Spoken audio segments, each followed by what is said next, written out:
Hi everyone, నిన్నటి వీడియోలో మనం స్ట్రింగ్ అనేది ఎందుకు ఇమ్యూటబుల్ అనేది చెప్పుకున్నాం. మరి ఇమ్యూటబుల్ ఉంది కదా, మరి ఒకవేళ చేంజ్ చేయాలనుకుంటే మరి మ్యూటబుల్ చేయాలంటే ఏం చేయాలి?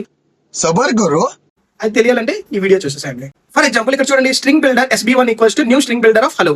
విధంగా SB1 dot append of world అని ఇచ్చాం. నెక్స్ట్ ఏంటి? String buffer U2 equals to new string buffer of hello SB2 dot append of world అని ఇచ్చాం. ఇనిషియల్ గా మనకి ఏంటి? SB1 లో హలో అని స్టోర్ చేస్తుంది. నెక్స్ట్ ఏం చేస్తున్నాం? మనం హలోని అపెండ్ చేస్తున్నాం. అంటే ఏమవుతుంది? హలో వరల్డ్ అవుతుంది. అయితే ముందు ఏదైతే హలో ఉందో దాన్ని ఏం చేస్తుందంటే ఇక్కడ హలో వరల్డ్ అనేది రీప్లేస్ చేస్తుంది. స్ట్రింగ్ లో మనకి ఏమవుతుంది? ఆ హలోని యాజ్ ఇట్ ఈజ్ ఉంటుంది.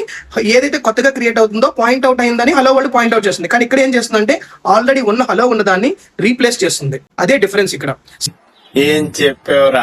సింపుల్ గా చెప్పాలంటే ఇప్పుడు మనకు బ్లాక్ బోర్డ్ మీద హలో అని రాసాం. ఇప్పుడు హలో వరల్డ్ మనం రాయాలి అంటే అపెండ్ చేయాలి అనుకుంటే ఏం లేదు, హలో మొత్తాన్ని అరేంజ్ చేసి హలో వరల్డ్ అనేది రాసుకోవాలి. అంటే రీప్లేస్ చేస్తుంది కంటెంట్. అదే డిఫరెన్స్. మ్యూటబుల్ కి ఇమ్యూటబుల్ కి డిఫరెన్స్ క్లియర్ గా అర్థమైంది కదా. ఈ మాత్రం హింట్ ఇస్తే చాలు చెలరేగిపోతారు. సో మరిన్ని ఇలాంటి వీడియోస్ కోసం మా ఛానల్ ఫాలో చేయండి, అదే విధంగా సబ్స్క్రైబ్ చేసుకోండి.